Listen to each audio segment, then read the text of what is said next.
Hello everyone, this is Fantasy-esque, and welcome back to ClanGen, the Warrior Cats clan generator game. When we left off in the previous episode, Bloomfreckle, our newly pregnant mediator, was beginning to question Frostar's leadership, because and I think Frostar has been noticing that yes, even though she has 7 lives, she is getting up there in age, and things like the gathering, and now the mentorship of her son and apprentice, Smokepaw, is getting a little bit too much. And cats like Bloomfreckle are a little bit worried that should something happen to Frostar, should she for some reason choose to step down or, disappear off the face of the earth, then the deputy Dawn Valley, who has been a failed leader in the past, is going to once more take up leadership. And Bloomfreckle is not sure how she feels about that, especially because she is going to be welcoming her kids in the next moon in this very episode. So I think Bloomfreckle is thinking about the future that her family might have, and I don't think she wants to put that future in Dawn Valley's hands. I should say pause. Okay, let's go through the cat list, see what everyone is up to before we send them out on patrol. So, Frostar is glad it's not so hot out anymore, and to be honest guys, it is very hot where I live right now. So, yes, Frostar, I feel you. Okay, Dawn Valley starts a beetle collection. Okay, Dawn Valley is obviously very bored. Very bored that he is starting a beetle collection. And I think this kind of just proves, as deputy, he was doing really well as a medicine cat. I think he tried to step up as a deputy, but again, once you start going into, the politics of things, I think that's where Dawn Valley's weakness kind of comes out. So Dawn Valley hasn't entirely been adjusting to being deputy as well as he adjusted to being medicine cat. And, some of the others are starting to notice Dawn Valley, he doesn't want to be a deputy. He's been complaining, thinking about what Daisy Wish is doing now that she's retired, and how life seems so relaxing for her, and how being a medicine cat was actually more relaxing for him, and he would rather start a beetle collection than actually get some work done. Snail Dusk saw a kitty pet sitting calmly next to a dog. She is still recovering from birth. Hopefully we'll see her up and about soon enough. Child Stripe is crushing leaves under her paws. Look at her. She had, I think last moon, she had a brief moment of actually thinking how nice it would be life would be like if she was a kitty pet and someone else was doing everything for her. But she spent 1 moon on that, and she is back to work, guys. She is back to work. Bloomfreckle is thinking about her life choices. Oh, Bloomfreckle, I wonder what she's reflecting on. I suppose now that she's, getting ready to pretty much have her kit or kids, maybe she's starting to think on kind of the big events that have happened to her in the past, and she's maybe wondering whether she's going to be able to be a good mother to her litter, because she, for example, when we look at apprenticeships, right, and the fact that her first ever apprentice basically died in their first patrol, Bloomfreckle wasn't with them because she felt as though her apprentice should go out with maybe one of the other mentors, Daisy Wish, and get some experience that way. And she, at the time, was very firm on her decision, even after her apprentice's death, because she felt like she, did her best and made the appropriate choice as a mentor.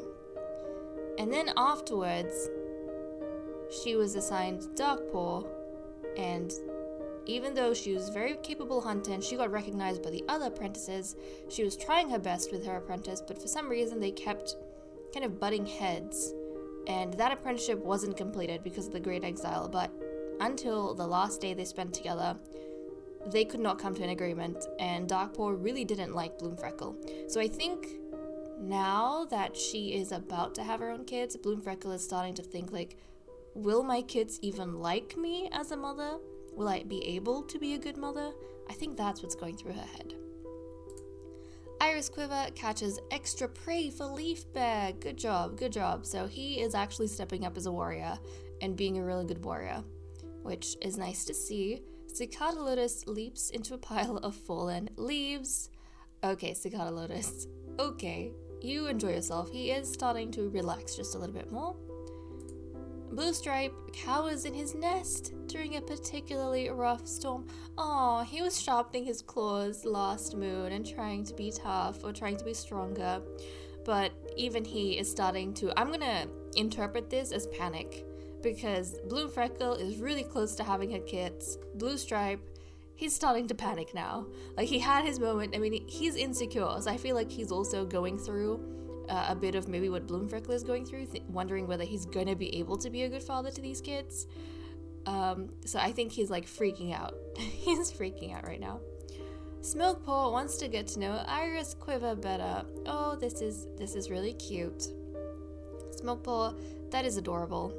So yeah, he is wanting, he's like seeing this warrior in clan, especially because actually in the previous moon, we kind of saw that Smokepaw spent a whole day with his mother and a mentor, Frosta, trying to track down prey, and then she failed to catch it, and then she was sulking, and Smokepaw was just exhausted.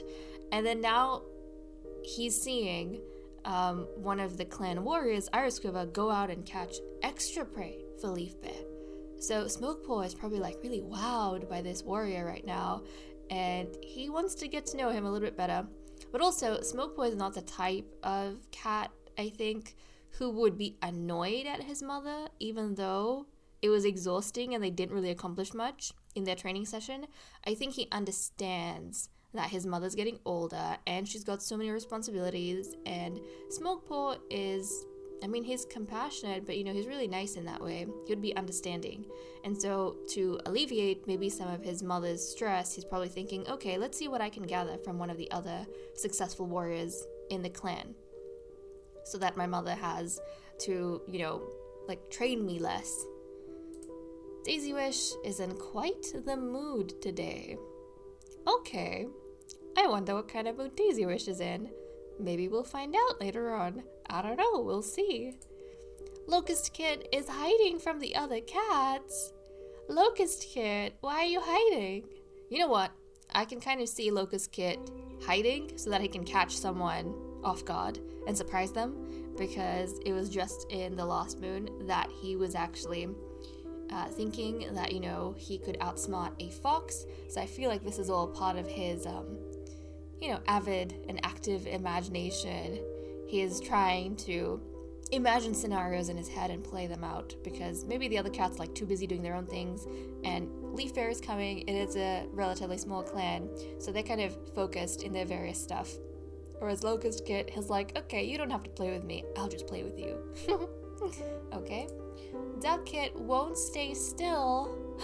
Well, Snail Dusk tries to treat her. Guys, we are seeing again and again and again this mother-daughter relationship, which I absolutely love. I love, love, love. We've had like a mother-son relationship with Daisy Wish and Blue Stripe. We have had a father-son relationship with Smokepaw and Dawn Valley. And yes, Frosta is trying with Smokepaw, but I don't think they have the kind of relationship that maybe Smokepaw had with his father. And finally, we are seeing a mother-daughter relationship, which is really, really sweet. And of course, Cicada Lotus and Locust Kid are having a father-son relationship as well. But this is so, so adorable. I imagine that Duck Kit is like so close to her mother that Snail Dusk is one of the few cats that she feels comfortable being spoilt around and a little bit outspoken around, or, you know, rebellious, like, you know, as shy. So that's adorable. But okay, let us send our cats out on patrol. And if we look at all this, I mean, in terms of the adults, we're actually down. I mean, Daisy Wish is retired, so she doesn't go out on patrol. And Snail Dusk has been recovering, so she hasn't either. And Bloomfreckle, I mean, is a mediator, so she doesn't anyways. But let's send out Charred Stripe. I keep almost clicking on Dawn Valley because I'm so used to him being Medicine Cat, but no. Charred Stripe. Let's go ahead and see what she discovers. While searching for some specific herbs, Chardstripe is startled by weird noises and whispers on the wind. I wonder if we're going to find more potential clan, like cats for Drift Clan. Sure that it is a sign from Star Clan, Chardstripe follows the faint wailing. Instead, she finds a queen who lost their life in a harsh kidding, the newborn kids clinging to a body that will never move again. Childstripe instantly wraps herself around the kids and starts thinking about what she'll need to do to move them to camp. Okay, so Thriftwater's ghost now wanders. We found 2 new kits that we are going to be relocating to Dark Kit. But I suppose Childstripe is going to give them like a really quick look over and treatment before she sends them off. A Mantis Kit and Grackle Kit. So let's just quickly take a look at these little ones. Okay, so Mantis Kit, an impulsive female with blue eyes, and Grackle Kit, a quiet female with sunlit ice eyes. And what does their mother look like? Actually, we'll probably see their mother over here. Thriftwater, so this was their mother. Troublesome, great climber, former clan cat. Interesting. Yeah, young adult with blue eyes. So she actually was quite young. Oh, wow. Okay. Well, let us... Wait. Hold on. Okay. Living. Yeah, that's right. So we are going to be sending these newborns over to Juliet Star and Drift Clan. So they're gonna get moving and grooving. So I imagine... Childstripe probably brought those kids back here, and then once Froststar had spoken with Juliet Star, Childstripe escorted them over to Juliet Star. So those little kittens are going to be under the care of all of these other cats in Drift Clan. Okay, let's head back to patrol and continue on. So we have Smokepaw out on his second patrol. His first patrol was very, very exciting. So we have Smokepaw, Blue Stripe, Cicada Lotus, Iris Quiver, Dawn Valley, and Froststar. And yeah, Smokepaw's, like, his first patrol was very, very exciting because they helped rescue an Eldet kitty pet, Jenny, who was then sent over to Drift Clan. But he got to learn a whole heap, probably about, 2 legs. And they fought the 2 legs there as well. So Smokepaw, I think also he gets enough excitement between his maybe fruitless sessions with his mother. He gets enough excitement from the patrols and everything else to keep himself excited and entertained and motivated, I suppose. Okay, let's see what they get up to. While on patrol, Smokepaw notices some suspicious paw prints in the wet sand on the beach. Okay, he's gonna be curious and proceed. Smokepaw soon realizes that the paw prints smell of Feather Clan. Someone must have wandered through this section of the border recently, but it's not a threat. In fact, he's pretty sure this is his mentor's scent, and his mentor has been hinting he'll have an assessment soon. Oh, that's kind of cute. So, Smokepaw is actually, look at that, he's taking a little bit of the lead. Some of the other cats are hanging back and letting Smokepaw figure things out for himself, and he's doing a good job. He's being present, which I like. So that was really good. I think it was a pretty useful session for him, and I think it's good that not every patrol is super exciting, because it can get very exhausting for the apprentices, I think. Okay. So we were trying to befriend Fern Clan. We're going to go ahead, befriend Otter Clan. Are we actually going to become allies with anyone again? Or have we ruined our relationships that much that it won't be happening? Okay, Froststar is going to try with Otter Clan. I'm going to cut the recording here, guys, and then we will be right back. It is time for us to skip a moon and see what happens. And I'm pretty sure Bloomfreckle is going to be having her kit or kits. So I'm very excited to see what that's going to look like. But let's go ahead and do it, guys. Okay. I'm trying not to be too excited and crazy. And oh my goodness, hold on a second. Feather Clan has no deputy. Did Dawn Valley step down? During the gathering, Froststar does her best to get on Otterclan's good side, and it does work, so that is good.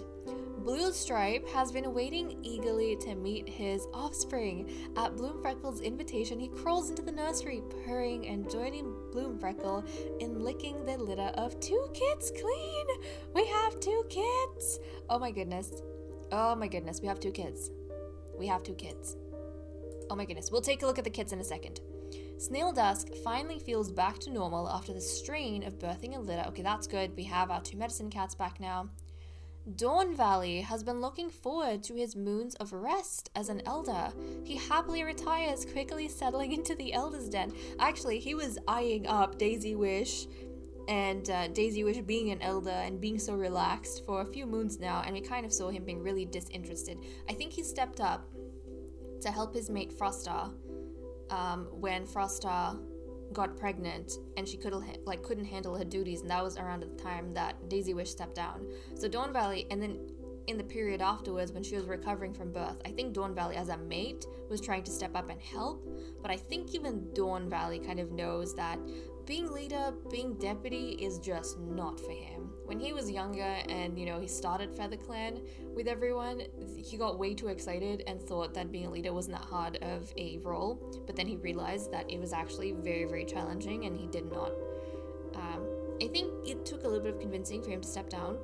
Maybe not as much as everyone would have thought, but once he settled into being Medicine Cat, he actually realized how much better that role was for him. And plus, his mate Froststar has been doing an amazing job of being leader. But yeah, now that, Froststar has had a few moons under her paws, getting back into her role, Dawn Valley is kind of just like, we've seen him be bored for the past couple of moons. He's like, I don't want to be deputy anymore. Can I just step down? So he has decided to retire. Okay, that means we have new decisions that we're going to have to make. Guys, Froststar is going to have to appoint a new deputy. And this was something that Bloomfreckle was worried about in the last episode. She was worried about Dawn Valley being a deputy and potentially ending up being a leader. But no, Dawn Valley of his own accord has stepped down. So we'll have to see how Froststar kind of deals with that. But okay, let's go and take a look at the kits. Hold on a second, guys. The kits. Okay, so here we have the little ones. We have Warbler Kit and Scale Kit. I might change Warbler Kit's name. I think I will. Sandy Kit. We'll do Sandy Kit. Okay, so we have Sandy Kit over here, a charming male with sage eyes. And whose coat pattern do you have? Whose coat pattern? And then we have Scale Kit, an impulsive female with amber eyes. Okay, hold on a second, I think they both have their mothers. Yeah, because their father's a tabby. So they both have their mother's kind of coat pattern, which is interesting. And if we go into allegiances, how does it describe them? Okay, Bloomfreckle, Sandy Kit, an unusually dappled ginger and white Tom. Okay, so Sandy Kit is the boy, right? Scale Kit is the girl. So Sandy Kit actually has the same descriptor as his mother's a dark ginger and white she-cat. Unusually dappled dark ginger and white, whereas he's an unusually dappled ginger and white. Okay, so he is probably going to look very much like his mother. And Scale Kit, a little girl, is an unusually dappled golden and white she-cat. Okay, so they both, in terms of patterning, take after their mother, but they have slightly different coloring. Not entirely what their father has. Actually, where is Bluestripe? Yeah, his light brown, so that's kind of interesting. They're not entirely as ginger as Locust Kit and Duck Kit, but they're like a ginger white sort of mix. Intriguing. So again, with the eyes, so Sage, and then we have Amber over here. Okay, Bloomfreckle has Amber, so her daughter has taken her eye color, and the son has taken, well, not even Bluestripe, because Bluestripe has pale blue eyes. So that's kind of interesting that Sandy Kit has sage eyes. Fascinating, fascinating. Okay, well that's adorable. I am very, very excited for us to have Sandy Kit and Scale Kit in Feather Clan with us. And let's go back and check out what's been going on in terms of relationships. Let's have a look. Okay, Cicada Lotus thinks Duck Kit is very polite. Okay, so Cicada Lotus is spending a little bit of time with his daughter, whereas he usually spends time with his son. Bloomfreckle and Duck Kit snarl at one another over something trivial. Oh no. I wonder. Do we get a notice of them having like kits in here? I think that's specific to births, no? I think so. I wonder if Duck Kit kind of came into the medicine cat den, or maybe Bloomfreckle's den, to like take a look at the new kits that have been born, and Bloomfreckle got a bit too, because I think she's where is her personality? She's got a vengeful personality. So I actually wonder if she got a bit too protective of her kits because they've just been born. So she didn't like Duck Kit coming in there and like, you know, patting her around all over the place. But Duck Kit just, you know, she was being innocent. She wanted to take a look at the new kits. So I think that's what happened. Okay, Bloomfreckle thinks Scale Kit is a very good listener, and that is her daughter. So I need to like familiarize myself with their personalities, so I might keep checking up on them. So Sandy Kit, the boy, is charming and the daughter's impulsive. Okay, Scale Kit is impulsive. Sorry, Scale Kit is impulsive. Sandy Kit is charming. Okay. Bloomfreckle and Blue Stripe had a fight over if they would take a new mate if one of them died or went missing. Oh my goodness, this is the first fight these two have had, and it is over something this serious. You know what? I think, you know, again, we saw Bloomfreckle wondering if she'd be a good mother, and then Blue Stripe is freaking out as well that he's gonna be a father. I think, yeah, they have been just so caught up in their heads about being parents, and if they're gonna be enough for the little kids. I think that it's kind of leaking into their relationship. And now they're like overthinking of like about the future. You know, what's gonna happen if one of us dies or goes missing or something goes wrong in a patrol, because Bloomfreckle, she's a mediator, so she doesn't go on patrols, but Blue Stripe is one of the, you know, active warriors that everyone's relying on. So she's kind of freaking out, like, what if something happens to you? Like, would you want me to take on a new mate? And vice versa. So that's kind of interesting, I suppose. Frosta thinks that Scale Kit smells nice today, which is cute. So Frosta came by to check up on the new kit that's been born, or, you know, the new kits. Cicada Lotus calls out the clan for targeting Frosta. Oh, so Cicada Lotus is, you know, as one of Frosta's inner circle, is being very protective of her, and a longtime friend. They've been longtime friends. Okay, so he's being really protective of the leader, which kind of does make sense. He cares a lot about the safety of the clan, and, you know, the leader is the biggest safety of the clan. Because we kind of saw that, you know, cats like Bloomfreckle and such, they were starting to question the leader a little bit, and noticed that she's getting older and slower, and maybe is not as strong as she used to be, and maybe her perception isn't as good as it used to be, especially with her assigning or appointing her mate as the deputy. But, you know, Dawn Valley has since stepped down, so Cicada Lotus is taking Frosta's side and saying, you guys are being a little bit too harsh on Frosta. Like, she's done a really good job keeping us all together and, you know, in good condition. And I think we have a lot to be grateful for. We should, if we notice that she's getting weaker, we should get behind her instead of confronting her about it or targeting her. Okay, Daisy wishes hackles raise when smoke paw passes by. What is going on over here? What is going on over here? I have no clue. But, you know, Daisy Wish had a few periods where she was, she had a few moons where she was being really oddly cranky over someone breaking rules. So I'm wondering if Smokepaw is the one breaking rules and that's why she was getting cranky. But for example, if back then I had checked relationships, then I would have known who she was talking about, like whoever she had the least relationship with. But now that, I've switched up the way I do things a little bit, I'll be making sure when we have instances like that, like if our cats are being very vague about something, and I want to know who in particular they're talking about, when we're checking up on the cat list and seeing what they're doing for the day, then I will definitely jump into their relationships and see like who exactly are they talking about, like who do they have the lowest relationship with. Okay, Daisy Wish's feelings are hurt by something Sandy Kit said, but Sandy Kit's apology is half-hearted. Daisy Wish, he's a little kid. He's not even a moon old. He was just born. Maybe he meowed the wrong way. You can't hold it against him.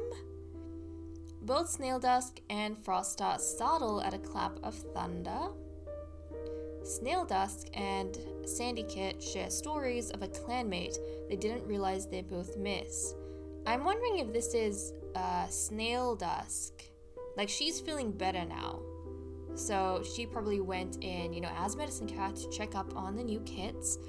And maybe when she was there, she was staring at the kids, but, sharing stories about Stone Stripe. I could see that being a thing, her sharing stories about Stone Stripe, someone in the founding clan that, Sandy Kid didn't get to meet and never will get to meet, but is looking down on him from Star Clan. Okay, Iris Quiver's feelings are hurt by something Charred Stripe said, but Charred Stripe's apology is half-hearted. Charred Stripe, what did you say to Iris Quiver? I feel like you've been decent friends with him of late, but I could be wrong. I don't know. That's kind of intriguing. Iris Quiver wants to sneak along the border with Scale Kit. Iris Quiver, if you take a little kit, even if it's not Cicada Lotus's, if you take a little kit out of the camp, Cicada Lotus is going to be onto you. He has personal experience with kits going missing, and I think the experience has traumatized him to a certain degree, and he is going to be very pissed off with you if you take Scale Kit, who isn't even a moon old, and sneak to the border. No, Iris Quiver, no. But I'm glad that you got Scale Kit excited enough for that, because Scale Kit, she's the impulsive one, I'm pretty sure. So she probably wanted to see what was at the border, beyond the camp, and Iris Quiver was like, yeah, let's go see. Okay. And then, you know what? Iris Quiver, I don't feel like he's irresponsible though. So maybe he agreed to Scale Kit, and then he took her over a plank of wood, because we have a shipwreck, and then he was like, look, the border of the camp. Okay. I think that's what probably happened. And she's so tiny, she wouldn't be able to tell. Dawn Valley asks Bloomfreckle about something complicated and regrets it almost immediately when Bloomfreckle misses the point. Yikes. Okay. So I guess Dawn Valley was maybe talking to Bloomfreckle about something to do with, wanting to retire or being glad he's retiring, something to do with the deputy role. And Bloomfreckle, oh, okay, maybe Dawn Valley, before he retired, just before, maybe he was talking, because Bloomfreckle's the mediator, maybe he was trying to talk to Bloomfreckle about how he feels regarding his role and how he's gonna be able to tell that to Froststar without her getting too upset that he's not wanting to, pick up the burden, because she is a lot older than him, but she's still going strong. And Bloomfreckle, who we know has been feeling a little bit prickly about that whole situation, she probably didn't understand, because she has her own prejudices, right? And I mean, it's not good as a mediator, but she's been sensitive lately. She had her own prejudices, and I think she didn't realize that Dawn Valley was talking about this because he wanted to give it up. She probably just got annoyed by the fact that he is talking about this. And in her head, it was like, yeah, but he's not right for this role. So I think that's why it was kind of a misfire in this situation. Okay, Blue Stripe gave Dawn Valley a gift that doesn't make sense. Okay. Blue Stripe. Oh my goodness. I don't know what gift you gave Dawn Valley Blue Stripe. Yeah. Blue Stripe probably was trying to like congratulate Dawn Valley for becoming an elder. And actually, I think we've seen this beforehand.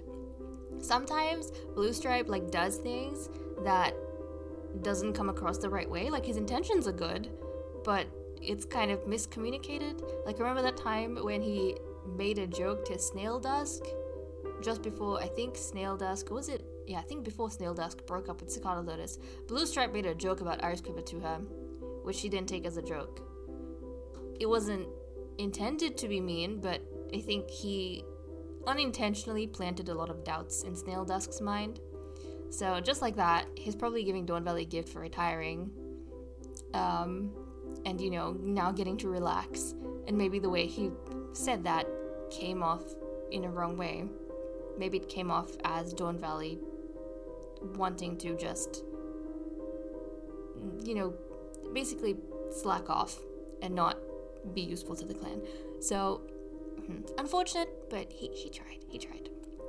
Okay, Charred Stripe and Snail Dusk were supposed to be working together today, but they can never agree long enough to accomplish anything. Oh no, and I think this is the first time that, because Snail Dusk just recovered from her birth, and this is the first time that Charred Stripe and Snail Dusk are going to be working together as, you know, medicine cats. But I guess, I mean, they patched up their friendship quite a bit, but I suppose their personalities and opinions, you know, are still a little bit different from each other, and they're inevitably kind of butting heads a little bit when they're working. Hopefully they get over that. Smoke Paw won't help Charred Stripe fix her nest. I am not surprised. They have always been butting heads. There was, like, on Smoke Paw's last day, when he was 5 moons old, just before he became an apprentice, Smoke Paw, despite the fact that he always butts head with Charred Stripe, noticed that she was getting very overwhelmed being Medicine Cat, and he actually wanted to become her apprentice to help her out. He did actually want to become her apprentice for just that 1 moon. But afterwards, you know, once he became his own mother's apprentice, he never really thought about that again. And he has since then continued butting heads with Charred Stripe. And even now, he won't help her fix her nest. Ah, Smoke Paw. I kind of love how they have a little bit of a saga going on. Okay, Daisy Wish has to help Blue Stripe stop choking on a huge bone. Blue Stripe, why is your mother helping you with choking on a huge bone? You are literally already a father now, Blue Stripe. Oh my goodness, that's kind of cute though. Okay, Locust Kit says that Smoke Paw smells weird. Oh no, Smoke Paw probably, definitely didn't take that well. Charred Stripe soothes Locust Kit about a bad dream he had. Okay, so at least Charred Stripe has 1 kit that she is not putting heads with. It's Locust Kit. Her apprentice, and Locust Kit, you know, is her apprentice's son, so that's adorable. Another relation for us to remember. Locust Kit and Duck Kit are Charred Stripe's apprentice's son, because Cicada Lotus was her apprentice. Okay, and finally, Charred Stripe goes out of her way to help Duck Kit with something without being asked. Look at that! So she spent some time with Locust Kit and with Duck Kit, both of whom are the children of her apprentice Cicada Lotus. So that's nice. But okay, guys, that's all we have for events. I am not going to be checking relationships this time. I think, because with, you know, even Frosta, like, we haven't seen the inner circle shift too much. So I think really what I'll be focusing on in terms of relationships are those instances like we saw with Bloomfreckle and I just spoke about with Daisy Wish in the past. Like, if there is something they do that feels ambiguous and I don't know who they're aiming this to, like this thought towards, then we'll check their relationships to see who they have the least amount of relationship with. And then we'll say that, oh, maybe they're talking about that particular cat. Or even the opposite, sometimes, like, if it's a positive thing and I don't know entirely who they're interacting with, then we can check their relationships to see who they have the closest relationship with. And then, you know, we'll say that that's the cat maybe they were interacting with. But okay, guys, with that said and done, I am going to leave off here. Thank you so much for watching. I hope you all enjoyed, and I will see you all next time. Bye bye.